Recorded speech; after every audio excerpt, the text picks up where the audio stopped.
জয় হিন্দ। দেখো, আজকের ক্লাসে আমরা গ্রুপ ডির যে এক্সামটা চলছে না, সেটারই 14 তারিখের ফার্স্ট শিফটের যেই জেনারেল সায়েন্সের প্রশ্নগুলো এসেছিল সেগুলো নিয়ে ডিসকাস করব। কেমন? তোমরা যারা যারা এক্সামটা দিয়ে নিয়েছো তারা তোমাদের অ্যান্সারগুলো মিলিয়ে নাও, আর যারা নেক্সট শিফটে পরীক্ষা দিবে তাদের বলবো ক্লাসটা শুরু থেকে শেষ অবধি করো। এতে কি হবে, যে প্রশ্নগুলো আসছে সেগুলো তো তোমরা জানতে পারবে, প্লাস সেই টপিক রিলেটেড প্রিভিয়াস ইয়ারে তোমাদের কী কী প্রশ্ন এসছে সেগুলো আমি তোমাকে বলে দিব। এর ফলে কী হবে, তোমাদের ছোটোখাটো একটা রিভিশনও হয়ে যাবে, তাই না? তো চলো শুরু করা যাক। দেখো, আজকে আমাদের প্রথম যেই প্রশ্নটা আছে, বলছে একটি বাস্তুতন্ত্রে বিয়োজকদের প্রাথমিক ভূমিকা বা কার্য কি হয়, তাই তো? দেখো, বিয়োজক মানে কি বলতো? ধরো ব্যাকটেরিয়া, ঠিক আছে, ব্যাকটেরিয়া, বা তুমি ধরে নাও ছত্রাক, তাই না? এরা কি করে বলতো? যেসব মৃত কার্বনিক যৌগিক আছে না, মৃত কার্বনিক যৌগিক, সেগুলোকে সবার প্রথমে এরা জটিল পদার্থে ভাঙে, বুঝতে পারো তো? এবার যেই জটিল পদার্থে ভেঙে গেল, তখন কি করে, এই জটিল পদার্থ থেকে যেসব পুষ্টি উপাদানগুলো আছে না, সেগুলোকে তোমার মাটির সাথে মিশিয়ে দেয়, ঠিক আছে? এটাই হচ্ছে তোমার বিয়োজকদের কাজ। এটা দেখো কোন অপশনে আছে। বলছে সূর্যের আলোর ব্যবহার করে শক্তি উৎপাদন করা, ভুল কথা। বলছে মৃত উদ্ভিদ বা প্রাণীদের অবশেষকে বিয়োজিত করে পুষ্টি উপাদানগুলিকে পুনর্ব্যবহারযোগ্য করা, এটাই তোমাদের কারেক্ট অ্যান্সার, তাই না? বলছে তৃণভোজী প্রাণীদের শিকার করা, ভুল কথা। বায়ুমণ্ডলে কেবল অক্সিজেনের স্তর বৃদ্ধি করা, এটাও তোমার ভুল কথা। অপশন বি যারা যারা করে এসছো একদম তোমাদের কারেক্ট অ্যান্সার আছে। চলো নেক্সট কোশ্চেন দেখো, যেটা তোমাদের পরীক্ষাতে এসেছিল। বলছে অতিরিক্ত ধূমপান করার ফলে মানব শরীরের কোন অঙ্গ সবচেয়ে বেশি প্রতিকূলভাবে প্রভাবিত এবং ক্ষতিগ্রস্ত হয়? এটা তোমরা প্রত্যেকেই জানো, কি হয়? ফুসফুসই না হয়। অপশন সি যারা যারা করে এসছো একদম কারেক্ট অ্যান্সার আছে, আর এটা আশা করি তোমরা প্রত্যেকেই করে হবা, তাই না? চলো নেক্সট কোশ্চেন দেখো, যেটা তোমাদের পরীক্ষাতে এসেছিল। বলছে নিচের কোনটি কার্বনের একটি প্রধান এবং অনন্য বৈশিষ্ট্য যা এটিকে বিপুল সংখ্যক যৌগ গঠন করতে সক্ষম করে? তো কার্বনের না দুটো মেইনলি বৈশিষ্ট্য আছে যার কারণে সে প্রচুর পরিমাণ কার্বনিক যৌগ তৈরি করতে পারে। এক তো হচ্ছে তোমার ক্যাটিনেশন, ঠিক আছে, ক্যাটিনেশন। দ্বিতীয় হচ্ছে তোমার এর যোজ্যতা হচ্ছে 4, তাই তো? আমি তোমায় কি বলেছিলাম যে যোজ্যতা কি হয়, মানে যোজ্যতার আগে তোমাকে জানতে হবে, যোজ্যতা হলো ভ্যালেন্সি, তার আগে তোমাকে ভ্যালেন্সি ইলেকট্রনের সংখ্যা জানতে হবে। তো ভ্যালেন্স ইলেকট্রন কি হয়, যে কোনো পরমাণুর লাস্টের কক্ষে যতগুলো ইলেকট্রন আছে সেটাকে ভ্যালেন্স ইলেকট্রন বলে। তো কার্বনের যদি আমি করি, কার্বনের পারমাণবিক সংখ্যা 6, পারমাণবিক ভর হচ্ছে 12। তো এর যদি ইলেকট্রন বিন্যাস করি, তো ইলেকট্রন বিন্যাস সবসময় এই পারমাণবিক সংখ্যার হয়। তো এটাকে আমরা কিভাবে করব? প্রথম কক্ষে আসবে 2টা, তারপরের কক্ষে তো 8টা আসার কথা, কিন্তু আসছে কটা? 6 যেহেতু আছে তো 4টা আসবে। তো দেখো আমি তোমাকেই বললাম, যদি লাস্টের কক্ষে তোমার 1, 2, 3 আর 4 এই কটা যদি তোমার ইলেকট্রন থাকে, তাহলে সেটার যোজ্যতাও তোমার ভ্যালেন্স ইলেকট্রনের সংখ্যাও তোমার কি হয়ে যাবে? 4 হয়ে যাবে। এবার এই 4 থাকার কারণে কি হচ্ছে, সে নিজের 4টা ইলেকট্রন যদি কাউকে দিয়ে দেয় তবু সে স্টেবল হয়ে যাবে। কারণ স্টেবল হওয়ার জন্য কি দরকার, তার মানে নির্দিষ্ট কক্ষে যতটা ইলেকট্রন দরকার ততটা যদি থেকে যায় তাহলেই সেটা স্টেবল হয়ে যাবে। এবার দেখো এর তো দুটো কক্ষ আছে না, তো লাস্টের কক্ষে ধরো 4টা ইলেকট্রন আছে, আমি ধরো একটা 4টা ইলেকট্রনের সাথে যোগ করে দিলাম, তাহলে কি এই 4 আর 4 8টা হয়ে যাবে, তো এই স্টেবল হয়ে গেল। বা ধরো এই নিচের 4টা ইলেকট্রন কাউকে দিয়ে দিল, তো লাস্টের কক্ষে দেখো দুটো ইলেকট্রন থাকছে। এবার লাস্টের কক্ষে মানে কি, প্রথম কক্ষে তো দুটোই ইলেকট্রন আসবে, তো দুটো ইলেকট্রন যেহেতু থেকে যাচ্ছে ওই জন্য কি হচ্ছে, এই স্টেবল হয়ে যাচ্ছে। এই 4টা ইলেকট্রন দেওয়া নেওয়ার কারণে সে কি হচ্ছে, মানে নিজের যোজ্যতাকে 4 বানিয়ে ফেলছে। আর এটার কারণে কি হচ্ছে, সে প্রচুর পরিমাণে যৌগ বানাতে সক্ষম হয়ে যাচ্ছে। তো দেখো কোথায় আছে, বলছে এটি শুধুমাত্র আয়নিক বন্ধন তৈরি করে, ভুল কথা। কার্বনিক যৌগিক বা কোভালেন্ট বন্ড তৈরি করে, নাকি আয়নিক বন্ড, ঠিক আছে? বলছে এটির 4টি যোজ্যতা প্রদর্শন করে, এটাই তোমার ঠিক আছে। অপশন নাম্বার বি তোমার কারেক্ট অ্যান্সার। বলছে এতে শৃঙ্খলের বৈশিষ্ট্য অনুপস্থিত থাকে, এখনই তো বললাম না ক্যাটিনেশন থাকে, এটাও তোমার অ্যান্সার হবে না। বলছে এটি একটি অত্যন্ত প্রতিক্রিয়াশীল ধাতু। দেখো অত্যন্ত প্রতিক্রিয়াশীল ধাতু না, অত্যন্ত প্রতিক্রিয়াশীল ধাতু তোমার কি হয়, পটাশিয়াম, সোডিয়াম, তারপর হচ্ছে তোমার কি জানো, কানকা, ক্যালসিয়াম, ম্যাগনেসিয়াম, অ্যালুমিনিয়াম, এগুলো তোমার কি অত্যন্ত প্রতিক্রিয়াশীল ধাতু। যদি এটাকে এমনি দিত যে এটি একটি প্রতিক্রিয়াশীল ধাতু, তাহলে এটা হয়তো তোমার সঠিক হতো। মানে যদি এরকম দিত তাহলে এই অ্যান্সারটা দিত না, এখানে দিত প্রদর্শন করে না, এটাই দিত। কিন্তু যদি যেহেতু বলেছে না যে এটা একটা তোমার অত্যন্ত প্রতিক্রিয়াশীল ধাতু, এটা ভুল কথা, প্রতিক্রিয়াশীল ধাতু কিন্তু অত্যন্ত না, কেমন? তো এই জিনিসগুলো তোমরা মনে রাখবে। আচ্ছা কার্বনের কিছু কিছু জিনিস চেনো, কার্বনের তো বলে দিলাম ক্যাটিনেশনের গুণ থাকে, তারপর তোমার 4টা যোজ্যতা তোমার করে মানে প্রদর্শন করে, ঠিক আছে? একটা বিজ্ঞানী ছিল বার্জিলিয়াস বলে, ঠিক আছে, বার্জিলিয়াস। বার্জেলিয়াস কি বলেছিল জানো, এই বলেছিল কি যে কার্বনিক যৌগিক যে আছে সেটাকে তোমার কোনোভাবে কৃত্রিমভাবে তৈরি করাই সম্ভব না। বলছে যে কার্বনিক যৌগিক যেটা আছে সেটা ভগবান যেটা তৈরি করে দিয়েছে সেটাই আছে, কিন্তু পরবর্তীকালে এর একজন শিষ্য ছিল বোহলার, ঠিক আছে, বোহলার। এই বোহলার এসে এর পুরো যে ব্যাখ্যাটা দিয়েছিল সেটাকে ভুল প্রমাণ করে দিয়েছিল। কিভাবে ভুল প্রমাণ করেছিল? সে হচ্ছে তোমার মানে কি বলবো, এই ল্যাবরেটরিতে অ্যামোনিয়াম সাইনাইড, ঠিক আছে, অ্যামোনিয়াম সাইনাইডের ফর্মুলা কি? NH4CnO, ঠিক আছে। অ্যামোনিয়াম সাইনাইডকে তোমার মানে এর মধ্যে রিসার্চ করে কি করছে, ইউরিয়াতে পরিণত করে দিয়েছিল, ঠিক আছে। মানে এর মধ্যে যখন হিট দিয়েছিল অ্যামোনিয়াম সাইনাইডে ইউরিয়া তৈরি করেছিল। ইউরিয়ার ফর্মুলা কি হয়? NH2CONH2, ঠিক আছে, ইউরিয়া তৈরি করেছিল। তারপরে যখন দেখা গেল যে না, ল্যাবরেটরিতেও তোমার কার্বনিক যৌগিক তৈরি করা যাচ্ছে, দিয়ে তো রিসার্চ করা হলো, তখন দেখা গেল যে হ্যাঁ ক্যাটিনেশনের গুণ আছে, তারপর তোমার যোজ্যতা আছে 4টা, তৈরি করা যাবে। তারপর থেকে এখন পর্যন্ত প্রায় 4 কোটি প্লাস, ঠিক আছে, তোমার এই কার্বনিক যৌগিক অলরেডি তৈরি করে নেওয়া হয়েছে, ঠিক আছে। তো এই জিনিসগুলো মনে রাখবা। একটা জিনিস মনে রাখবা, কার্বনকে তোমার সার্বভৌমিক তত্ত্ব বলা হয়, ঠিক আছে, সার্বভৌমিক তত্ত্ব বলা হয়। কেমন? আর এই কার্বনের জন্য ভাবো তুমি কেমিস্ট্রিতে একটা আলাদা করে চ্যাপ্টারই দিয়ে দিয়েছে, মানে ইনঅর্গ্যানিক কেমিস্ট্রি, তাই না? ইনঅর্গ্যানিক কি organic chemistry? Organic chemistry, sorry, organic শুধুমাত্র এই কার্বনের জন্য, এবং পুরো অর্গ্যানিক কেমিস্ট্রিতে তোমার এই কার্বনের ব্যাপারে তোমাকে পড়ানো হয়, তাই না? আচ্ছা, এই যে কার্বন আছে, কার্বনিক যৌগিক, মনে রাখবা এদের যে গলনাঙ্ক আছে, গলনাঙ্ক আর তোমার স্ফুটনাঙ্ক, ঠিক আছে, স্ফুটনাঙ্ক, এটা তোমাদের কি হয় বলতো, প্রচুর কম হয়। কেন কম হয়? কারণ এদের মধ্যে আকর্ষণ বল প্রচুর কম থাকে, ঠিক আছে, আকর্ষণ বল তোমার কি থাকে, কম থাকে। এবার কার্বনিক যৌগিকে মনে রাখবা, কখনো কার্বনিক যৌগিক তোমার ওর মধ্যে দিয়ে বিদ্যুৎ চালনা করতে পারে না, তাই না? এবার যদি বিদ্যুৎ চালনা করতে নাই পারে, এবার কেন চালনা করতে পারে না? কারণ কার্বনের মধ্যে তোমার কোনো রকম আয়ন থাকে না। যেহেতু আয়ন থাকে না, তাই এটা আয়নিক বন্ডও তৈরি করতে পারবে না। তাহলে এরা কোন বন্ড তৈরি করে যদি তোমাকে জিজ্ঞেস করে, তুমি কি বলবা? এরা হচ্ছে তোমার কোভালেন্ট বন্ড তৈরি করে, ঠিক আছে, কোভালেন্ট বন্ড তৈরি করে। কেমন? তো তাহলে কার্বনিক যৌগিক যদি তোমাকে জিজ্ঞেস করে এটা কি বিদ্যুতের সুচালক না কুচালক, তুমি কি বলবা? যেহেতু এর মধ্যে কোনো আয়ন নেই, তাই এটা হচ্ছে তোমার বিদ্যুতের কুচালক, তাই না? আচ্ছা, কার্বনের কতগুলো অপরূপ আছে বলো তো? একটা হচ্ছে তোমার কি জানো, ফ্লোরিন, তাই তো। একটা হচ্ছে তোমার কি, গ্রাফাইট, তাই না, গ্রাফাইট। আর একটা তোমার কি, হীরা। এই তিনটাই তোমার কি কার্বনের অপরূপ, মানে যেটা বলে অ্যালোট্রোপস, তাই তো। এই জিনিসগুলো তোমরা মনে রাখবা, কেমন? চলো নেক্সট কোশ্চেন দেখো, যেটা তোমাদের পরীক্ষাতে এসেছিল। বলছে ক্রিয়া এবং প্রতিক্রিয়া আইন অনুযায়ী বস্তু বি দ্বারা বস্তু এর উপর বিপরীত দিকে কত বল প্রয়োগ করা হবে যদি বস্তু এ 300 নিউটন বল দিয়ে বস্তুকে টানে। তো ক্রিয়া প্রতিক্রিয়ার কথা যখন এসছে, তখন এটা প্রশ্নটা পড়ে তুমি কি বুঝতে পারছো? এটা নিউটনের কোন নিয়ম? তুমি বলবো নিউটনের তৃতীয় নিয়ম। তৃতীয় নিয়মে কি বলা ছিল? যে প্রত্যেক ক্রিয়ার সমান এবং বিপরীত প্রতিক্রিয়া আছে, এটা তো বলেছিল। কিন্তু এই তৃতীয় নিয়ম থেকে আমরা দুটো জিনিস জানতে পারি, জানো তো। একটা তোমার জানতে পারি যে যে বলটা হয়, ঠিক আছে, সেটা সবসময় জোড়াতে থাকে, মানে আমরা বলতে পারি বল যুগ্ম হিসাবে থাকে, ঠিক আছে। আর ক্রিয়ার প্রতিক্রিয়া যেটা আছে না, সেটা তোমার মনে রাখবা আলাদা আলাদা বস্তুর উপর, ঠিক আছে, আলাদা আলাদা বস্তুর উপর মানে প্রয়োগ করা বল, তাই না, প্রয়োগ করা বল। এই দুটো জিনিস আমরা জানতে পারি, ঠিক আছে। এবার আমাকে বলেছে যে বি দ্বারা বস্তুর উপর বিপরীত দিকে কত বল প্রয়োগ করা হবে যদি এ 300 নিউটন বল প্রয়োগ করে। তো আমি কি বললাম যে নিউটনের যে তৃতীয় নিয়ম, সেখান থেকে দুটো নিয়ম জানতে পারি, যে বল সবসময় জোড়ায় থাকে। যদি এ যদি 300 নিউটন বল দিয়ে বস্তুকে টানে, মানে কি বলছে, যদি বস্তু এ 300 নিউটন বল দিয়ে বস্তুকে বি কে টানে, তাহলে বি দ্বারা কত টানা হবে? বিও তোমার সেমি টানবে, কারণ বল যুগ্ম, তো বল তো জোড়াতে থাকে। তো অপশন নাম্বার সি তোমার কারেক্ট অ্যান্সার হয়ে যাবে, তাই না? তো এটা যারা যারা করে এসছো একদম তোমাদের ঠিক আছে। চলো নেক্সট কোশ্চেন দেখো, যেটা তোমাদের পরীক্ষাতে এসেছিল।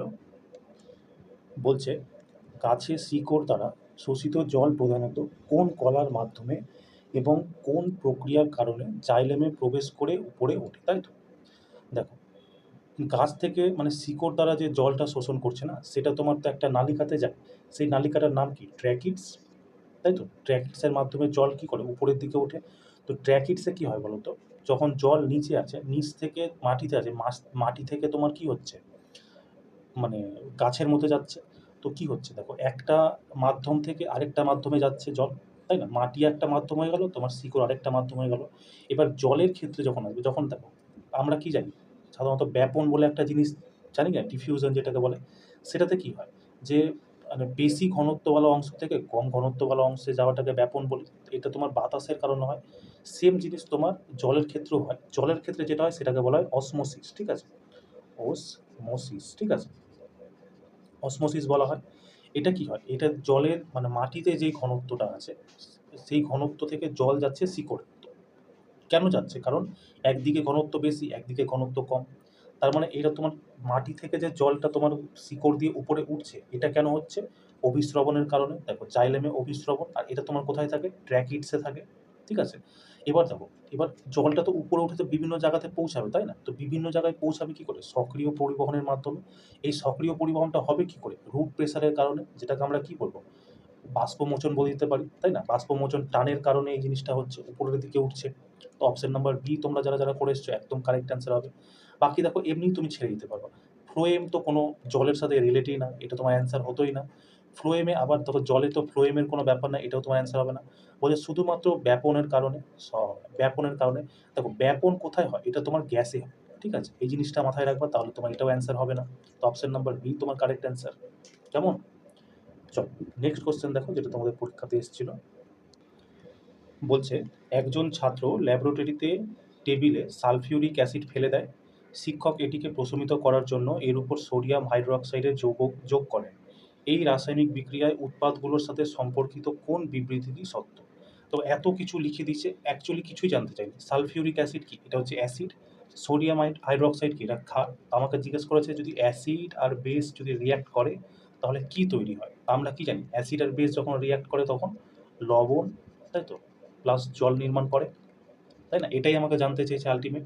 তো দেখো কার্বন ডাইঅক্সাইড লবণ হবে না, হাইড্রোজেন গ্যাস হবে না, লবণ ও জল তৈরি করে। অপশন নাম্বার সি তোমাদের কারেক্ট অ্যান্সার, তাই না? দেখো টোটাল 4টা টাইপের প্রশ্ন তোমাকে জিজ্ঞেস করে। যতবারই এর ধরনের প্রশ্ন আসেন প্রত্যেকবার তোমাকে বলে দিই। তো 4টা টাইপ তুমি মনে রাখো। একটা মনে রাখবা, অ্যাসিড যখন বেসের সাথে অভিক্রিয়া করে তখন লবণ আর জল তৈরি করে, ঠিক আছে? আরেকটা মনে রাখবা, যখন অ্যাসিড, ঠিক আছে, অ্যাসিড যখন তোমার কি বলবো মেটালের সাথে অভিক্রিয়া করে, ঠিক আছে, ধাতুর সাথে অভিক্রিয়া করে, তখন তোমার কি তৈরি করে জানো? লবণ প্লাস হচ্ছে তোমার হাইড্রোজেন, ঠিক আছে? আরেকটা মনে রাখবা, যদি অ্যাসিড, ঠিক আছে, যদি তোমার মেটাল অক্সাইডের সাথে রিয়্যাক্ট করে, ঠিক আছে, কি বললাম? অ্যাসিড যদি মেটাল অক্সাইডের সাথে রিয়্যাক্ট করে, এই ক্ষেত্রেও তোমার লবণ আর জলই নির্মাণ করে, ঠিক আছে? লবণ প্লাস জলের নির্মাণ করে। আরেকটা জিজ্ঞেস করে, যদি অ্যাসিড তোমার মেটাল কার্বনেট, ঠিক আছে, মেটাল কার্বনেট বা হাইড্রোজেন কার্বনেট এটার সাথে যদি অভিক্রিয়া করে, সেক্ষেত্রে তোমার লবণ প্লাস কার্বন ডাই অক্সাইডের নির্মাণ করে, ঠিক আছে? এই 4টা তুমি মনে করে রাখবা, এই 4টা থেকে তোমাকে প্রচুর প্রশ্ন জিজ্ঞেস করে। আর এটা যখনই প্রশ্ন আসে তখনই আমি তোমাকে এই 4টা বলেই দিই, তাই না? অ্যাসিড যদি বেসের সাথে রিঅ্যাক্ট করে তাহলে লবণ আর জল নির্মাণ করছে। অ্যাসিড যদি সেকেন্ড অ্যাসিড যদি তোমার ধাতু মানে মেটালের সাথে যদি অভিক্রিয়া করে তাহলে লবণ আর হাইড্রোজেন গ্যাস নির্মাণ করে। অ্যাসিড যদি তোমার মেটাল অক্সাইডের সাথে মানে অভিক্রিয়া করে তখন লবণ আর জল নির্মাণ করে। অ্যাসিড যদি তোমার মেটাল কার্বনেট বা হাইড্রোজেন কার্বনেটের সাথে অভিক্রিয়া করে তাহলে লবণ আর কার্বন ডাই অক্সাইড নির্মাণ করে। এটা একদম মাথাতে ভালো করে ছেপে নাও, ঠিক আছে? খুব প্রশ্ন জিজ্ঞেস করছে কিন্তু আজকে এই টপিকটা থেকে মোটামুটি 3-4টা প্রশ্ন জিজ্ঞেস করেছে, জানো? চলো আমি তোমাকে দেখাচ্ছি। চলো নেক্সট কোশ্চেন দেখো। বলছে মানুষ কেন বাদুড়ের নির্গত পরাশ্রাব্য শব্দ শুনতে পায় না এবং মানুষের শ্রুতিসীমা কত? এই কোশ্চেন দাও তো, রিপিট হওয়া কোশ্চেন। কিছুদিন আগে তোমাদের গ্রুপ ডিতেই তোমাকে জিজ্ঞেস করেছিল, তখন আমি তোমাকে বলেও দিয়েছিলাম। কীভাবে বলেছিলাম বলো তো? মানে দেখো হয়তো মনে পড়ে যাবে। একটা হয় তোমার কি অডিওবল সাউন্ড, যেটাকে আমরা কি শ্রাব্য ধ্বনি বলি, তাই তো, শ্রাব্য ধ্বনি। একটা হয় তোমার ইনফ্রাসনিক, তাই তো, ইনফ্রাসনিককে তোমার বলা হয় অবশ্রাব্য ধ্বনি, ঠিক আছে, শ্রাব্যধ্বনি, ঠিক আছে, শ্রাব্যধ্বনি।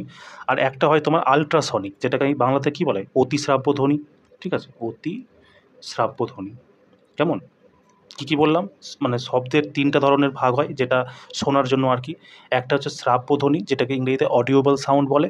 একটা অবশ্রাব্য ধ্বনি, যেটাকে ইনফ্রাসনিক সাউন্ড বলে। আর একটা অতি শ্রাব্য ধ্বনি মানে সাউন্ড, যেটাকে আমরা কি বলি আল্ট্রাসনিক বলি, তাই তো?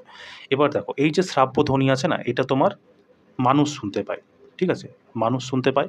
আর এই শ্রাব্যধ্বনি কত হয় বলো তো? এটা তোমার 20 হার্টজ থেকে, ঠিক আছে, 20 হার্টজ থেকে তোমার 20,000 হার্টজ হয়, ঠিক আছে, 20,000 হার্টজ। এটা তোমার কি হয়? এটা জেড আছে। শ্রাব্যধ্বনি তোমার 20 হার্টজ থেকে 20,000 হার্টজ হয়। আর এটা কে শুনতে পায়? মানুষ শুনতে পায়। এবার দেখো 20,000 হার্টজের নিচে যেটা আছে সেটা তোমার কী হয়ে যাবে অপশ্রাব্য ধ্বনি, আর 20,000 হার্টজের উপরে যেটা আছে সেটা তোমার কী হয়ে যাবে অতিশ্রাব্য ধ্বনি। অপশ্রাব্য ধ্বনি কে কে শুনতে পায়, এটা মনে রাখবা, তোমার কুকুর, ঠিক আছে, কুকুর, তারপর হচ্ছে বিড়াল, ঠিক আছে, কুকুর বিড়াল, তারপর তুমি ধরে নাও সাপ, এরা শুনতে পারে। অতিশ্রাব্য ধ্বনি কারা শুনতে পারে, এটা হচ্ছে তোমার ডলফিন, ঠিক আছে, ডলফিন, তারপর তোমার মনে রাখবা বাদুড়, ঠিক আছে, তারপর তুমি মনে রাখবা একটা হয় পরপাইসেস, ঠিক আছে, পরপাইসেস, ঠিক আছে, পরপাইসেস এই অতিশ্রাব্য ধ্বনি শুনতে পারে। এবার দেখো প্রশ্ন আমার কী বলছে, যে মানুষ কেন বাদুড়ের নির্গত পরাশ্রব্য শব্দ শুনতে পায় না, কারণ মানুষের যেই মানে শোনার ক্ষমতা সেটা হচ্ছে 20 হার্টজ থেকে তোমার 20,000 হার্টজ অবধি। আর ডলফিন বাদুড় কী করে, এ তো 20 হার্টজের উপরের তোমার তরঙ্গ উৎপন্ন করছে না, সেই জন্যই মানুষ শুনতে পায় না। তো দেখো এখানে প্রথমটা কি বলছে, যে কারণ মানুষের কান কেবল 20 হার্টজের কম কম্পাঙ্ক শুনতে পারে। এটাকে আমি বললাম 20 হার্টজের কম কম্পাঙ্ক কে শুনতে পারে, অবশ্রাব্য মানে কুকুর বিড়াল সাপ, তার মানে এটা তোমার অ্যান্সার হবে না। বলছে কারণ মানুষের কানের মানে শ্রুতিসীমা কেবল 20 হার্টজ থেকে 20,000 হার্টজ, 20 থেকে 20,000 হার্টজ, ঠিক। তো এটাই তোমাদের কারেক্ট অ্যান্সার হয়ে যাবে, তাই না, অপশন নাম্বার বি তোমাদের কারেক্ট অ্যান্সার হয়ে যাবে। বলছে বাদুড় শূন্য কম্পাঙ্ক, বাদুড় দেখো 20,000 হার্টসের প্লাস করে। বলছে কারণ মানুষের কান কেবল 50,000 হার্টস না, 20,000 থেকে 20,000 মানে 20 থেকে 20,000 হার্টস অবধি শুনতে পায়, ঠিক আছে। তো এটা তোমরা এইভাবে মনে রাখবা, খুব সুন্দরভাবে তোমরা অ্যান্সার করে আসতে পারবা, ঠিক আছে। আর এটা রিপিটেড প্রশ্ন, মনে পড়লো আমি তোমাকে এইভাবে বলছিলাম, সম্ভবত 3-4 তারিখের তুমি দেখবা পেয়ে যাবে এই কোশ্চেনটা, তাই না। চলো নেক্সট কোশ্চেন দেখো, যেটা তোমাদের পরীক্ষাতে এসেছিলো। বলছে বিজ্ঞান ও প্রযুক্তির নীতি অনুযায়ী সাধারণ আলোক অণুবীক্ষণ যন্ত্রে দৃশ্যমান আলো ব্যবহার করা হয়, অন্যদিকে ইলেকট্রন অণুবীক্ষণ যন্ত্রে আলোর তরঙ্গের পরিবর্তে কি ব্যবহার করা হয়। এখানে তোমার কি ইলেকট্রন রশ্মি ব্যবহার করা হয়, উচ্চগতির ইলেকট্রন। অপশন নাম্বার সি যারা যারা করে এসছো একদম কারেক্ট অ্যান্সার আছে, তাই তো। এই দেখো এই যে তোমার ইলেকট্রন মাইক্রোস্কোপ আছে না, যদি তোমাকে জিজ্ঞেস করে ইলেকট্রন মাইক্রোস্কোপ কে তৈরি করেছিল, তো তুমি কি বলবা, দুইজন বিজ্ঞানী ছিল, একজন হচ্ছে তোমার নল, ঠিক আছে, আরেকজন ছিল তোমার রুস্কা, ঠিক আছে, রুস্কা। এরা দুজন মিলে তোমার কি ইলেকট্রন মাইক্রোস্কোপ তৈরি করেছিল। আর এটা কি করে বলো তো, কোনো বস্তুকে মোটামুটি প্রায় 10,000 গুণ বড় করে দেখায়, ঠিক আছে, 10,000 গুণ বড় করে দেখায়। আর এই যে ইলেকট্রন মাইক্রোস্কোপ আছে না, এটা হচ্ছে একটা বিদ্যুৎ চালিত মাইক্রোস্কোপ, ঠিক আছে, বিদ্যুৎ চালিত চালিত মাইক্রোস্কোপ, কেমন, এই জিনিসটাও মনে রাখবা। আর এইটা যে দিয়েছে না সাধারণ আলোক অণুবীক্ষণ যন্ত্রের দৃশ্যমান আলো ব্যবহার করা হয়, তো এই যে সাধারণ আলোক অণুবীক্ষণ যন্ত্র, যেটাকে আমরা সহজ কথায় মাইক্রোস্কোপ বলি, মাইক্রোস্কোপের কাজ কী বলো, ছোট জিনিসকে তোমার বড় করে দেখানো, তাই তো, ছোটোকে বড় করে দেখানোর জন্য।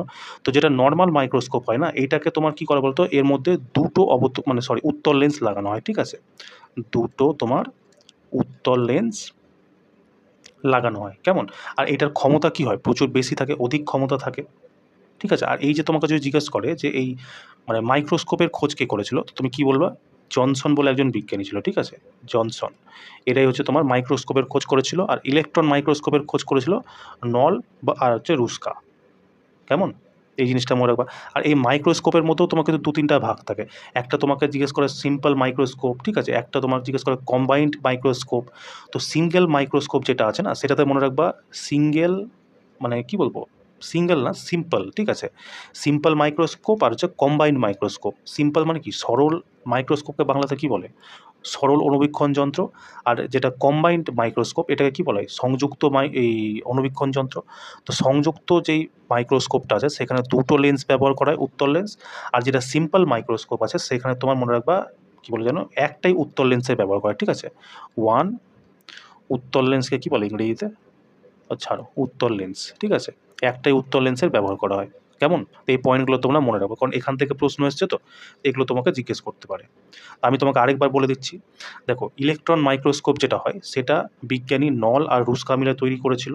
এটাতে কি হয়, একটা উচ্চ গতির ইলেকট্রনের প্রয়োগ করা হয় যা বস্তুকে 1000 গুণ বড় করে দেখায়, ঠিক আছে। আর এটা কি একটা বিদ্যুৎ চালিত মাইক্রোস্কোপ, কেমন, এটা হচ্ছে ইলেকট্রন মাইক্রোস্কোপ। আর যদি নর্মালি শুধু মাইক্রোস্কোপের কথা বলি, মানে অণুবীক্ষণ যন্ত্র, তো অণুবীক্ষণ যন্ত্র কী করে, যে কোনো জিনিসকে ছোট থেকে বড় করে দেখায়, তাই তো। এবার বড় করার জন্য কী হয় বলো তো, এটার ফোকাস দূরত্ব যেটা আছে না, ফোকাস দূরত্ব সেটা কমে যায়, কারণ কি ক্ষমতা তোমার অধিক থাকতে হবে, তাই তো। একটা হয় তোমার সিম্পল মাইক্রোস্কোপ, এখানে তোমার মনে হয় একটাই উত্তল লেন্সের ব্যবহার করা হয়। আর এর ক্ষমতা আর হচ্ছে তোমার মানে কী বলবো, বেশিও হয় কমও, যেহেতু একটা ব্যবহার করছি। আর একটা তোমার হয় কম্বাইন্ড মাইক্রোস্কোপ, যেটাকে আমরা বাংলাতে কী বলবো, সংযুক্ত অনুবীক্ষণ যন্ত্র। এখানে তোমার দুটো উত্তল লেন্সের প্রয়োগ করা হয়, যার ক্ষমতা কী হয়, প্রচুর বেশি হয়, অধিক হয়। ঠিক আছে। আর যদি তোমাকে জিজ্ঞেস করে মাইক্রোস্কোপের খোঁজ কে করেছিল, তুমি কী বলবা, জনসন। কেমন? চলো নেক্সট কোশ্চেন দেখো, যেটা তোমাদের পরীক্ষাতে এসেছিল। বলছে একটি বড় হল বা অডিটোরিয়ামে শব্দের বারবার অবাঞ্ছিত প্রতিফলন কমানোর জন্য নিম্নলিখিত কোন পদ্ধতিটি সবচেয়ে উপযুক্ত? তাই তো। দেখো, বড় হল বা অডিটোরিয়ামে যে ইকো হয় না, ইকোকে আমরা কি বলবো বাংলাতে, প্রতিধ্বনি। প্রতিধ্বনি আর হচ্ছে অনুরণন, অনুরণনকে ইংরেজিতে কী বলে, রিভারবেশন। ঠিক আছে, মানে ইকো আর হচ্ছে তোমার রিভারবেশন, এই দুটোর কারণে তোমার কী হয়, প্রচুর মানে শব্দ প্রতিফলিত এদিক ওদিক চলে যায়, তাই না? এবার এই প্রতিফলনটাকে বন্ধ করার জন্য সিনেমা হলের ভেতরে কিছু শব্দ শোষক পদার্থ তোমার ইউজ করা হয়। ঠিক আছে, শব্দ শোষক পদার্থ। এই যে শব্দ শোষক পদার্থের যে প্রয়োগ করা হচ্ছে, এটাকে তোমার বলা হয় অ্যাকোয়াস্টিক এফেক্ট। ঠিক আছে, আর এই অ্যাকোয়াস্টিক এফেক্ট মনে রাখবা দুই রকমের হয়। একটা তোমার হয় কর্ক এফেক্ট, ঠিক আছে, কর্ক এফেক্ট। একটা হয় তোমার ফার্ক এফেক্ট। ঠিক আছে, ফার্ক এফেক্ট। কর্ক এফেক্ট কী করে বলো তো, এই শব্দকে পুরোপুরিভাবে শোষণ করে নেয়। ঠিক আছে, পুরোপুরি শোষণ করে নেয়। কিন্তু ফার্ক এফেক্ট কী করে, এ হচ্ছে শব্দকে প্রতিসরিত করে দেয়। ঠিক আছে, প্রতিসরিত করে দেয়। এবার মেইনলি কি, আমাকে প্রতিফলনটা কমাতে হবে। তো এই প্রতিফলন বা এই মানে শব্দের যে ইকো হচ্ছে, এই জিনিসটাকে কমানোর জন্য কী হয়, বিভিন্ন যে অ্যাকোয়াস্টিক এইগুলো লাগানো হয়। তার মধ্যে একটা তুমি মনে রাখতে পারো রাবার। ঠিক আছে, রাবার। তারপর ওই খসখসা টাইপের জিনিসগুলো হয় না, ওই জিনিসগুলো লাগাতে হয়, যাতে কী হয়, শব্দ প্রতিফলিত না হতে পারে। ঠিক আছে, এই জিনিসটা মনে রাখবা। আর শব্দ প্রতিফলনের ফলে কী হয় মনে রাখবা, শব্দের যে তীব্রতা, ঠিক আছে, তীব্রতা আর তোমার কী বলবো, প্রশস্ততা, ঠিক আছে, এই দুটোই তোমার কী হয়ে যায়, কমে যায়, তাই না? তো চলো এবার আমরা অপশানে দেখি। বলছে দেওয়ালের টাইলসের একটি পাতলা এবং চকচকে স্তর প্রয়োগ করা উচিত। একদমই না, এগুলো শব্দকে শোষণ করবে না, বুঝতে পারলে তো। টাইলস কি তোমার কোনোদিন শব্দকে শোষণ করে? ওটা ধরো ইকো করবে। ওই জন্য তুমি তোমার বাথরুমের ভিতরে যদি গান করবা, ইকো হয় কি না। বলছে দেওয়াল এবং ছাদে মোটা কুশন বা শব্দ শোষণকারী ফাইবার বোর্ড স্থাপন করা উচিত। হ্যাঁ, এটা তুমি বলতেই পারো। শব্দ শোষণকারী যে কোনো জিনিসই হতে পারে, সে রাবার হতে পারে, ফাইবার বোর্ড হতে পারে, বা ওই যে খসখসা জিনিসগুলো সেগুলো হতে পারে। বলছে দেওয়ালে স্টিল সিট লাগিয়ে দেওয়া উচিত। ভুল কথা। হলের মেঝে সম্পূর্ণ খালি এবং মসৃণ করা উচিত। একদমই ভুল কথা। তো সঠিক আনসার কী হবে, অপশান বি। যারা যারা করে এসছো একদম তোমাদের ঠিক আছে। আচ্ছা, তোমাদেরকে একটা জিজ্ঞেস করবে কি, মানে গ্রিন মাফলার পরিযোজনা কিসের সাথে সম্বন্ধিত? তো তুমি মনে রাখবা, গ্রিন মাফলার পরিযোজনা আছে, এটা তোমার এই অ্যাকোয়াস্টিক এফেক্টের সাথেই সম্বন্ধিত। ঠিক আছে, কি বললাম, গ্রিন মাফলার। ঠিক আছে, গ্রিন মাফলার যোজনা, আর একটা হচ্ছে তোমার অ্যাকোয়াস্টিক সাইন্স। এই দুটোই তোমার অ্যাকোয়াস্টিক এফেক্ট। এবার অ্যাকোয়াস্টিক এফেক্ট বলতে তুমি শব্দও বলতে পারো। ঠিক আছে, এই দুটো তোমার শব্দের সাথে রিলেট করে। ঠিক আছে, তো এই পয়েন্টগুলো তোমরা মনে রেখো। চলো নেক্সট কোশ্চেন দেখো, যেটা তোমাদের পরীক্ষাতে এসেছিল। বলছে যখন সোডিয়াম বাইকার্বনেট হাইড্রোক্লোরিক অ্যাসিডের সাথে বিক্রিয়া করে তখন কোন উৎপাদ তৈরি হয়? দেখো, এখনই তোমাকে আমি বলেছিলাম যে অ্যাসিড যদি কোনো মেটাল কার্বনেট বা তোমার হাইড্রোজেন কার্বনেট এর সাথে যদি অভিক্রিয়া করে, তাহলে লবণ প্লাস তোমার কার্বন ডাই অক্সাইডের নির্মাণ করে। ওটাই তোমাকে জিজ্ঞেস করেছে। দেখো, সোডিয়াম বাইকার্বনেট কী হয়ে গেল, একটা হাইড্রোজেন কার্বনেট হয়ে গেল, কারণ এটা তো সোডিয়াম বাইকার্বনেট, কারণ এভাবে বলতে পারি সোডিয়াম হাইড্রোজেন কার্বনেট। তো এটা তোমার কী হলো, হাইড্রোজেন কার্বনেটই হলো। আর হাইড্রোক্লোরিক অ্যাসিড কি, তোমার অ্যাসিড হয়ে গেল। তো এই দুটো যখন রিঅ্যাক্ট করে তখন কী তৈরি হয়, লবণ তো তোমার তৈরি হচ্ছেই, প্লাস কার্বন ডাই অক্সাইড তৈরি হয়। একটু আগেই বলেছিলাম। তো অপশান নাম্বার সি তোমার কী হয়ে যাবে, কারেক্ট অ্যান্সার, তাই না? হাইড্রোজেন গ্যাস কখন তৈরি হয়, যখন অ্যাসিড তোমার মেটালের সাথে অভিক্রিয়া করে। অক্সিজেন গ্যাস কখন নির্মাণ হয়, যখন সালোক সংশ্লেষের সময়। ঠিক আছে, এটা মনে রাখবা, সালোক সংশ্লেষ। ঠিক আছে, এই সময় তোমার অক্সিজেনের গ্যাস নির্মাণ হয়। ক্লোরিন তোমার কী করে, যখন তুমি ক্যালসিয়াম হাইড্রোক্সাইড, ঠিক আছে, এর মধ্যে যদি তুমি ক্লোরিন গ্যাসকে মানে প্রবাহিত করো, তাহলে তোমার ব্লিচিং পাউডারের নির্মাণ হয়। ঠিক আছে, এটাও মনে রাখবা। তার মানে ব্লিচিং পাউডারের কথা যদি তোমাকে বলে, চোখ বন্ধ করে ক্লোরিন অ্যান্সার মেরে দিবা। ঠিক আছে, একদম তোমার কারেক্ট হয়ে যাবে। চলো নেক্সট কোশ্চেন দেখো, যেটা তোমাদের পরীক্ষাতে এসেছিল। বলছে যদি একটি বস্তুকে উত্তল লেন্সের 2f1-এ রাখা হয়, তবে তার প্রতিবিম্ব কোথায় তৈরি হবে এবং তার প্রকৃতি কী হবে? তাই তো। দেখো, আমি তোমাকে কতবার বলেছি যে উত্তল লেন্সের যেই কনসেপ্ট আছে, সেম কনসেপ্ট তোমার অবতল দর্পণে পেয়ে যাবা, বুঝতে পারলে। উত্তল লেন্স, ঠিক আছে, এক সেকেন্ড, তোমার হয়ে গেল উত্তল লেন্স এর যা কনসেপ্ট আছে বা থিওরি, সেম থিওরি তোমার অবতল দর্পণে হবে। ঠিক আছে, অবতল দর্পণ। আর যেটা তোমার অবতল লেন্স আছে, সেটার কনসেপ্ট বা থিওরি কিসের মতো হবে, তোমার উত্তল লেন্স দর্পণের মতো হবে। তো যেহেতু এখানে উত্তল লেন্স বলেছে, আমি উত্তল লেন্সটাকে তোমাকে দেখাচ্ছি, কেমন? তো আমি দুটোভাবেই দেখাচ্ছি। সবার প্রথমে দেখো, আমি একটা দর্পণ নিয়ে নিলাম, অবতল দর্পণ এটা হয়ে গেল, ঠিক আছে? আর আমি নিয়ে নিলাম উত্তল লেন্স, ঠিক আছে? এটা উত্তল লেন্স হয়ে গেল। এবার দেখো, দুটোতে সেম জিনিস তৈরি হবে। এটাকে আমরা কি বলি? পোল বলি, ঠিক আছে? তো এটাকে আমরা কি বলবো? অপটিক্যাল সেন্টার বলবো, ঠিক আছে? এটাকেও পি লিখে দিলাম। পোলের পরে তোমার কি আছে? ফোকাস আছে এখানে, ঠিক? তো এখানেও পোলের পরে তোমার কী আসবে? ফোকাস আসবে। তো এই ফোকাসকে আমরা কীভাবে লিখবো জানো? F1 দিয়ে, ঠিক আছে? এখানে লিখি F1, ফোকাস হয়ে গেল। ফোকাসের দ্বিগুণ দূরত্বে তোমার কে থাকে? সেন্টার অফ কার্ভেচারে থাকে। তো এরও ফোকাস 1-এর দ্বিগুণ দূরত্বে তোমার সেন্টার অফ কার্ভেচার থাকবে, কিন্তু যেহেতু এটা লেন্স সেই জন্য এটাকে আমরা দ্বিতীয় ফোকাস বলে দিই, ঠিক আছে? সরি, এটা হয়ে গেল তোমার F1, এটা হয়ে গেল 2F1, ঠিক আছে? দ্বিতীয় ফোকাস। এবার সেন্টার অফ কার্ভেচারের পরে তোমার কী থাকে? ইনফানাইট থাকে। তো এখানেও তোমার দ্বিতীয় ফোকাস, মানে এটা যদি সেন্টার অফ কার্ভেচারই ধরছি, ঠিক আছে? সি লিখে দিচ্ছি। তো এরপরেও তোমার কি ইনফানাইট থাকবে। এবার দেখো, অবতল দর্পণে কী হয়? তোমার প্রতিফলন হয়ে একই মাধ্যমে ফিরে আসে, কিন্তু লেন্সে কী হয়? তোমার প্রতিসরিত হয়, মানে এক মাধ্যম থেকে আরেকটা মাধ্যমে যায়। তো এখান থেকে যদি আলো কিরণকে আমি নিয়ে যাই, তো এটা তোমার কি, এদিকে তোমার মানে এটা হওয়ার পর মানে একটা মাধ্যম থেকে অন্য মাধ্যমে যাবে, প্রতিসরিত হবে এখানে, তাই তো? কিন্তু কনসেপ্ট তোমার সেম, বুঝতে পারলে তো? যেমন দেখো, আমি বস্তুকে প্রথমে রেখে দিলাম এখানে, এটার সাথে মিলাচ্ছি এটা। আমি যদি বস্তুকে ইনফানাইট রাখি, এবার এটার যে আছে ফোকাস, তো এদিকেও যেহেতু এখানে আমি বস্তুকে রাখবো, দেখো আমি যদি বস্তুকে এগুলোতে রাখি, তাহলে প্রতিবিম্ব কি আমার এগুলোতে তৈরি হবে, তাই না?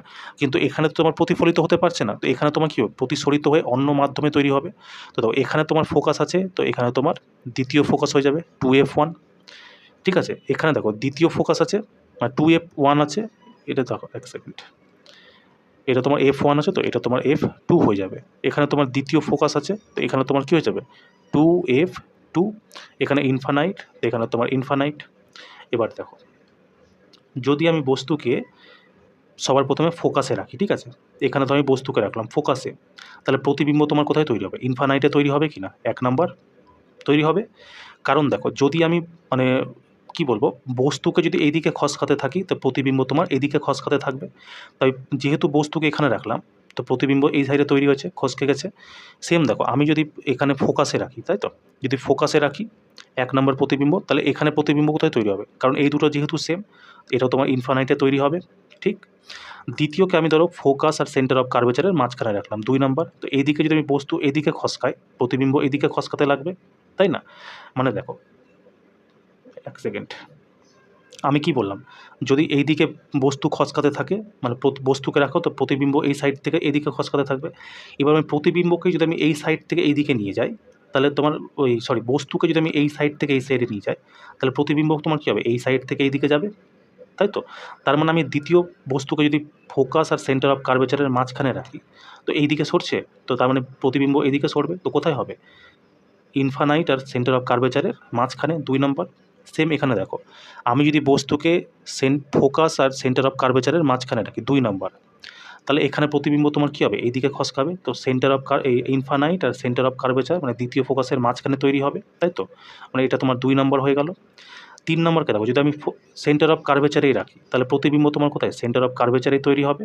এখানেও দেখো, যদি আমি এইটাকে সেন্টার অফ কার্ভেচারই ধরেছি, তো এটাকেও আমি সেন্টার অফ কার্ভেচারই ধরবো, কিন্তু এটা অ্যাকচুয়ালি কি, যেহেতু লেন্স, তাই এটাকে সেন্টার অফ কার্ভেচার না বলে আমরা দ্বিতীয় ফোকাস বলি। তো এখানে যদি আমি বস্তুকে রাখি 3 নাম্বার, তাহলে প্রতিবিম্ব তোমার কোথায় তৈরি হবে? এই 3 নম্বরেই তৈরি হবে, দ্বিতীয় ফোকাসে তৈরি হবে। এবার দেখো, বস্তুকে যদি আমি এই ইনফানাইট আর সেন্টার অফ কার্ভেচারের মাঝখানে রাখি 4 নাম্বার, তাহলে প্রতিবিম্ব তোমার কোথায় তৈরি হবে? সেন্টার অফ কার্ভেচার আর ফোকাসের মাঝখানে, অবতল দর্পণে। তো লেন্সে কী হবে দেখো, আমি যদি এটাকে সেন্টার অফ কার্ভেচার আর ইনফানাইটের মাঝখানে রাখি 4 নাম্বার, তাহলে প্রতিবিম্ব তোমার কোথায় তৈরি হবে? সেকেন্ড ফোকাস মানে দ্বিতীয় সেন্টার অফ কার্ভেচার আর প্রথম ফোকাসের মাঝখানে। তো এখানে তোমার কি 4 নাম্বার। 5 নাম্বারকে দেখো, যদি আমি ইনফানাইটে রাখি, ঠিক আছে, তাহলে প্রতিবিম্ব তোমার কোথায় তৈরি হবে? ফোকাসে তৈরি হবে, 5 নাম্বার। এখানেও দেখো, যদি আমি বস্তুকে ইনফানাইটে রাখি 5 নাম্বার, তো প্রতিবিম্ব তোমার কোথায়? ফোকাসে তৈরি হলো, 5 নাম্বার। তো মিললো কি না? দুটো তোমার সেম। এবার দেখো, এটা তো তোমার কী হয়? বাস্তবিক প্রতিবিম্ব তৈরি হয়, ঠিক? লেন্সে, উত্তল লেন্সেও তোমার কি বাস্তবিক প্রতিবিম্ব তৈরি হয়। এবার দেখো, অবতল দর্পণে তোমার কি বস্তু উল্টো প্রতিবিম্ব তৈরি হয়। তোমার উত্তল লেন্সেও কী হবে? বস্তু উল্টো প্রতিবিম্ব তৈরি করবে। আমাকে প্রশ্ন জিজ্ঞাসা করছে, যদি 2F1-এ রাখা হয়, তাই প্রতিবিম্ব কোথায় তৈরি হবে? 2F1 মানে সেন্টার অফ কার্ভেচারে রেখেছি, তো সেন্টার অফ কার্ভেচারে রাখলে তো প্রতিবিম্ব কোথায় তৈরি হচ্ছে, সেন্টার অফ কার্ভেচারেই তৈরি হচ্ছে। তো কী বলছে 2F2-তে তৈরি হবে, একদম ঠিক। এটা কি বাস্তব হবে, কারণ অবতল দর্পণে বাস্তব হয়, তো এটাতেও বাস্তব হবে, তো ঠিক। অবতল দর্পণে উল্টানো প্রতিবিম্ব হচ্ছে, তো এখানেও তোমার উল্টানো প্রতিবিম্বই হবে, ঠিক। বলছে এটার একই আকারের হবে। এবার দেখো যদি দেখো এই সাইডে যেটা আছে না 4, 5, এটা তোমার কী হয়ে যাবে, ছোট হয়ে যাবে। 3 নাম্বারটা থাকবে তোমার সমান, 1, 2 তোমার কী হয়ে যাবে, বড় হয়ে যাবে, ঠিক। এবার দেখো 3-এ যেটা রেখেছি সেটা 3-এই তৈরি হয়েছে তোমার কি সমান প্রতিবিম্ব তৈরি হয়েছে। তো এখানে দেখো যেটা সেন্টার অফ কার্ভেচারে রেখেছি সেটা সেন্টার অফ কার্ভেচারে তৈরি হয়েছে, তো এটা তোমার কী হয়ে যাবে, সমান প্রতিবিম্ব তৈরি হবে, হবে কি না? ওই জন্য অপশান নাম্বার বি তোমাদের কারেক্ট অ্যান্সার হয়ে যাবে। বুঝতে পারলে? দুটোর মধ্যে তুমি যদি একটা জিনিস পড়ে নাও কি না, তাহলে তোমার দুটোই কভার হয়ে যাবে, ঠিক আছে। উত্তল লেন্স পড়ে নিবা, তোমার অবতল দর্পণ কমপ্লিট হয়ে যাবে। অবতল দর্পণ পড়ে নিবা, উত্তল লেন্স কমপ্লিট হয়ে যাবে। উত্তল দর্পণ পড়ে নিবা, তোমার অবতল লেন্স কমপ্লিট হয়ে যাবে, কারণ দুটো সেম কনসেপ্টে চলে। বুঝতে পারলে? তো এই পয়েন্টগুলো তোমরা মনে রেখো। চলো নেক্সট কোশ্চেন দেখো, যেটা তোমাদের পরীক্ষাতে এসেছিল। বলছে বেগ সময় গ্রাফে তোমার সময় অক্ষের সমান্তরাল একটি সরল রেখা নিম্নলিখিত কোনটি নির্দেশ করে। দেখো এই প্রশ্নটা প্রত্যেক দিন জিজ্ঞেস করছে কিনা তোমাকে বলো। আমি তোমায় কী বলেছিলাম যে এই হচ্ছে তোমার বেগ সময় গ্রাফ, এখানে যদি বেগ হয়, ঠিক আছে, তাহলে এটা তোমার কী হয়ে যাবে, সময়। আর বেগ বাই সময় তোমার কী হয়ে যায়, বেগ বাই হচ্ছে তোমার সময়। এটা সমান সমান কি, ত্বরণের কথা বলে। তার মানে এখানে যে রেজাল্ট আসবে সেটা তোমার কী হয়ে যাবে, ত্বরণ হয়ে যাবে, অ্যাক্লিয়ারেশন হয়ে যাবে। এবার দেখো টোটাল 5টা জিনিস এখানে তোমাকে জিজ্ঞেস করবে, ঠিক আছে। আমি প্রথমে নাম্বারিং করে দিই। এটা হয়ে গেল 1, তো এটা হয়ে গেল 1, ঠিক আছে। এটা হয়ে গেল এখানে ধরো 2, তো এখানে এটা হয়ে গেল 2, এখানে হয়ে গেল 3, তো এটা এখানে হয়ে গেল 3, এটা হয়ে গেল এখানে 4, তো এটা হয়ে গেল 4। কারণ দুজনের নাম্বারিং না সেম জায়গায় করতে হয়, বুঝতে পারলে। এবার এখান থেকে তোমাকে কী কী জিজ্ঞেস করবে জানো, একটা তোমাকে জিজ্ঞেস করবে যদি বেগ সময় গ্রাফে একটা সরল রেখা কী নির্দেশ করে, বক্ররেখা উপরের দিকে উঠে গেলে কী নির্দেশ করে, বক্ররেখা নিচের দিকে নেমে গেলে কী নির্দেশ করে, এই একটা সরল রেখা যদি মানে সময় অক্ষের সমান্তরাল যদি থাকে এটা কী নির্দেশ করে, যদি বেগ অক্ষের সমান্তরাল যদি কোনো রেখা থাকে সেটাকেই নির্দেশ করে। কেমন? দেখো এই যে তুমি দেখছো না, এই যে এই রেখাটা সরল রেখা, এটাকে আমি 1 নাম্বার ধরি, তোমরা এটা তোমার কি এক সমান ত্বরণকে নির্দেশ করে, ঠিক আছে। এটা হচ্ছে তোমার সমান ত্বরণ, ঠিক আছে, সমান ত্বরণকে নির্দেশ করে। এই যে এই রেখাটা বক্ররেখাটা যেটা তুমি উপরের দিকে উঠছে, এটা তোমার কি হয়ে গেল বলো তো, এটা তোমার হচ্ছে ত্বরণ মানে অ্যাক্লিয়ারেশনকে বৃদ্ধি করে, ঠিক আছে। এবার এটা যদি বৃদ্ধি করে তো এটা দেখো নিচের দিকে নামছে, তার মানে এটা তোমার কি করবে, 3 নাম্বার যদি রাখি, এটা তোমার অ্যাক্লিয়ারেশনকে কম করে। এবার দেখো এই যে তুমি এই লাইনটা দেখো, এই লাইনটা যখন উপরের দিকে যাচ্ছে, তো এখানে দেখো সময় আর এখানে তোমার বেগ, বেগ বাড়ছে সময় বাড়ছে। আবার ধরো এখানে বেগ বেড়ে গেল, তো এখান দিয়ে তোমার সময় বেড়ে গেল। আবার ধরো এখান থেকে তোমার বেগ বেড়ে গেল, তো এখান থেকে তোমার সময় বেড়ে গেল। তো এখানে তোমার কী হচ্ছে, সমান সময়ে সমান বেগ যখন দিচ্ছে, তো ওই জন্য সমান ত্বরণ আসছে, তাই তো। কিন্তু এই 4 নাম্বারটা দেখো, এটার বেগ দেখো এক সমান হয়ে আছে, সময় বাড়ছে কিন্তু বেগ এক সমান হয়ে আছে। যেমন এটা দেখো, এখানে যখন ছিল তখন বেগ কত ছিল, 1, যখন এখানে উঠে গেল তখন বেগ কত হয়ে গেল, 2, আবার যখন একটু উঠে গেল তখন দেখো বেগ তোমার 3 হয়ে গেল। সময় বাড়ছে কিন্তু বেগও বাড়ছে, কিন্তু এক্ষেত্রে দেখো তোমার শুধু সময়টা তো 1 থেকে 2, 2 থেকে 3, 4 হচ্ছে, কিন্তু বেগ দেখো 4 তো 4এই আছে। এক্ষেত্রে আমরা এটা বলতে পারি বেগ শূন্য মানে বেগ সমান, এক সমান বেগ। তো 4-এ চলছে তো 4-এই চলছে, মানে এটা এরকম ধরো তুমি গাড়ি চালাচ্ছ, ঠিক আছে। এবার তুমি প্রথমে 1 মিনিট চালালা, 2 মিনিট চালালা, 3 মিনিট চালালা, 4 মিনিট চালালা, এরকম সময় বাড়ছে, কিন্তু স্পিড যেটা আছে ধরো সেটা তোমার 40 কিলোমিটার প্রতি ঘন্টায় আছে। তো এর মানে তুমি কী বলবো, তুমি এক্সেলারেট করছো না, জাস্ট গাড়ির হ্যান্ডেলটাকে ধরে আছো আর নিজের মানে গাড়ি একদম সমান বেগে চলছে। তো এই যে এই যেটা সময় অক্ষ, এটা তো সময় অক্ষ, তাই না। এই অক্ষের সমান্তরাল দেখো এটা আছে। সমান্তরাল কি, এই দুটোকে আমরা সমান্তরাল বলবো, যেটা মানে পাশাপাশি লাইন যেটা থাকে, যেমন রেল লাইন কী হয়, একে অপরের সমান্তরাল, তাই না। তো এই যে সমান্তরাল লাইন, এটা তোমার কি দেখাচ্ছে, সমান বেগকে দেখাচ্ছে, কারণ বেগ 4 তো 4এই হয়ে আছে, সমান বেগ। এবার দেখো সমান বেগ যদি সমান থাকে, তার মানে এটাকে আমরা কি বলতে পারি, এর ত্বরণটা আমার শূন্য আছে। কারণ গাড়ি যদি তুমি চালাও আর তুমি যদি এক্সেলারেট নাই করো, আর ধরো 5 মিনিট ধরে তুমি একই স্পিড মেনটেন করে আছো, সেক্ষেত্রে তোমার অ্যাক্সেলারেট তোমার দিচ্ছ না, তার মানে কি শূন্য করে রেখেছো। তো সমান বেগকে আমরা বলতে পারি এটা হচ্ছে অ্যাক্সেলারেট, শূন্য ত্বরণকে দেখাচ্ছে, তাই তো, শূন্য ত্বরণকে দেখাচ্ছে। এবার এটা দেখো এক সমান বেগ হয়ে আছে, এটা দেখো বেগ তোমার বাড়ছে, 1 হচ্ছে, 2 হচ্ছে, 3 হচ্ছে, কিন্তু সময় দেখো 4 তো তোমার 4এই দাঁড়িয়ে আছে, তাই না। তো সময় তো কখনোই স্থির থাকতে পারে না, তাই না। তো সময় যেহেতু স্থির থাকতে পারে না, সেজন্য এই 5 নাম্বার যে লাইনটা আছে এটাকে বলা হয় একটা অসম্ভব অবস্থা, ঠিক আছে, অসম্ভব অবস্থা, ঠিক আছে। এই জিনিসটা মনে রাখবা। আরেকটা তোমাকে জিজ্ঞেস করে যে তোমাকে যদি তাই বেগ সময় গ্রাফে অসমান ত্বরণকে কোন রেখা নির্দেশ করে? যেমন সমান ত্বরণকে তোমার কি একটা সরল রেখা নির্দেশ করছে। তো ওরকম যদি অসমান ত্বরণ জিজ্ঞেস করে তাহলে দেখো এই যে 2 নাম্বারটা দেখছো যেটা মানে বক্ররেখা উপরের দিকে যাচ্ছে, এটাতে কি ত্বরণ বৃদ্ধি হচ্ছে। এই বক্ররেখা যেটা নিচের দিকে নামছে সেটা তোমার, এক সেকেন্ড, এই যে বক্ররেখা যেটা তোমার নিচের দিকে নামছে সেটা তোমার কি ত্বরণকে কমাচ্ছে। তার মানে কি এখানে তোমার অসমান ত্বরণ চলছে, এক সমান তো নেই, তাই না? তাই তোমাকে যদি জিজ্ঞেস করে যে তোমার মানে বক্ররেখা কি নির্দেশ করে, তুমি কি বলবা? অসমান ত্বরণ, ঠিক আছে, অসমান ত্বরণকে নির্দেশ করে। আরেকটা তোমাকে জিজ্ঞেস করবে যে এই বেগ সময় গ্রাফে ক্ষেত্রফল কি নির্দেশ করে, ঠিক আছে, ক্ষেত্রফল কি নির্দেশ করে।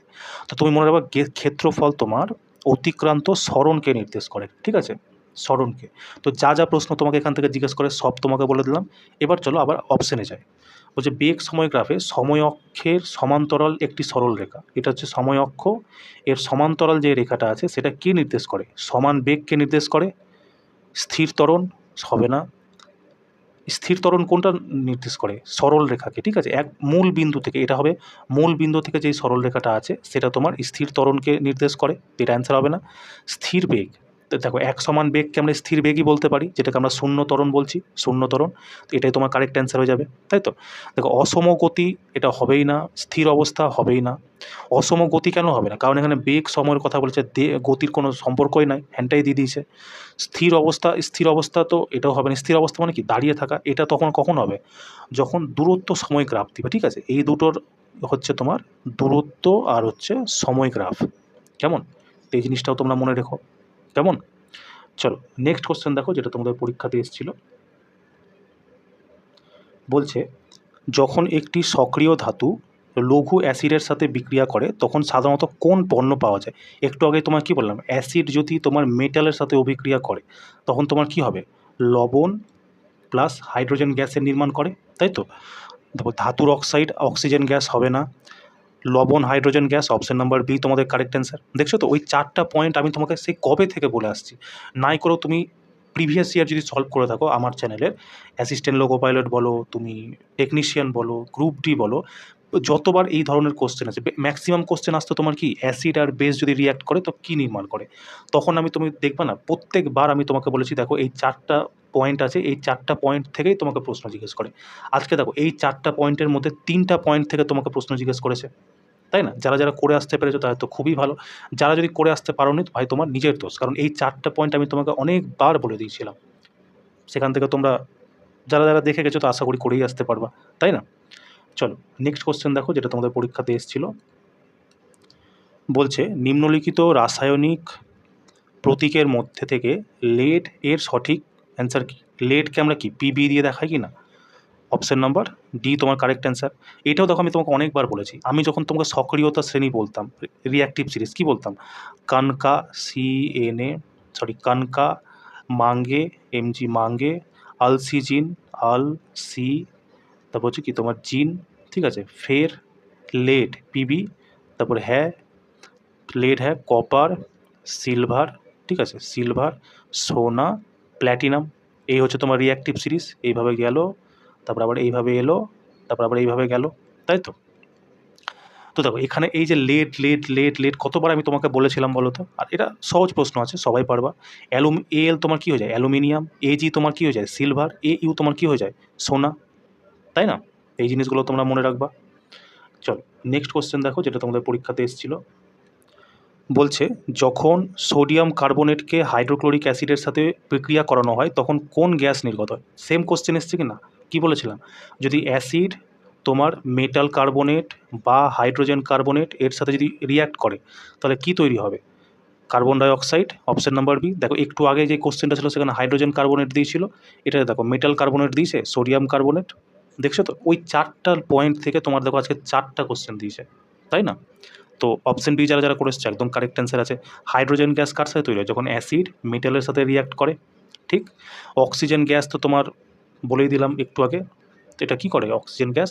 হ্যাঁ, সালোক সংশ্লেষের মাধ্যমে তৈরি হয়, ঠিক আছে, সালোক সংশ্লেষ। আর ক্লোরিন গ্যাস তো বলে দিলাম, ক্যালসিয়াম হাইড্রোক্সাইডের মধ্যে যখন ক্লোরিন গ্যাস প্রবাহিত করা হয় তখন ব্লিচিং পাউডারের নির্মাণ হয়। ব্লিচিং পাউডারের ফর্মুলা কী হয়? ক্যালসিয়াম অক্সিক্লোরাইড, মানে ক্যালসিয়াম অক্সিক্লোরাইড Cl2, এটাই হলো তোমার ব্লিচিং পাউডারের গুণ, তাই না? চলো নেক্সট কোশ্চেন দেখো, যেটা থেকে তোমার পরীক্ষা এসেছিল। বলছে বিজ্ঞানের ইতিহাসে এলিমেন্ট শব্দটি প্রথম কোন বিজ্ঞানী ব্যবহার করেছিলেন? দেখো এলিমেন্ট শব্দটা সবার প্রথমে ব্যবহার করেছিল রবার্ট বয়েল, ঠিক আছে, অপশান নাম্বার বি তোমাদের কারেক্ট অ্যান্সার। কিন্তু এই অ্যান্টনি ল্যাভোজিয়ার যে আছে এই এলিমেন্টকে কি মানে কি বলবো এক্সপ্লেন করেছিল, ঠিক আছে, এক্সপ্লেন। তো তোমাকে জিজ্ঞেস করে যে এলিমেন্টকে সবার প্রথম এক্সপ্লেন কে করেছিল, তুমি কি বলবা? ল্যাভোজিয়ার। খুঁজেছিল কে, ব্যবহার করেছিল কে? Robert Boyle. তো অপশান নাম্বার বি যারা যারা করে এসছো একদম তোমাদের কারেক্ট অ্যান্সার আছে।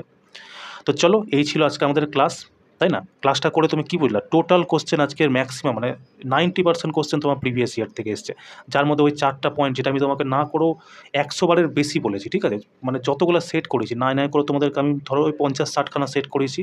তো 50-60খানা সেটে আমি তোমাকে যতবার প্রশ্ন এসছে ততবার বলে দিয়েছিলাম। আজকে দেখো এখান থেকে তোমার প্রচুর প্রশ্ন এসছে, তাই না? তো তোমাদের যারা এখনও সময় আছে তারা তোমরা এক্সপ্লেনারগুলো যেগুলো করাচ্ছি সেগুলো দেখেছো, প্লাস কিছু না করলেও তোমার টেকনিশিয়ানের যেই প্রিভিয়াস ইয়ার সেট করেছি আর এএলপির যে প্রিভিয়াস ইয়ার সেট করেছি ওই দুটো তোমরা দেখেছো, তোমরা দেখবা প্রচুর লাভ পাবা, প্রচুর। ঠিক আছে, তো চলো দেখা হচ্ছে নেক্সট ক্লাসে। জয় হিন্দ।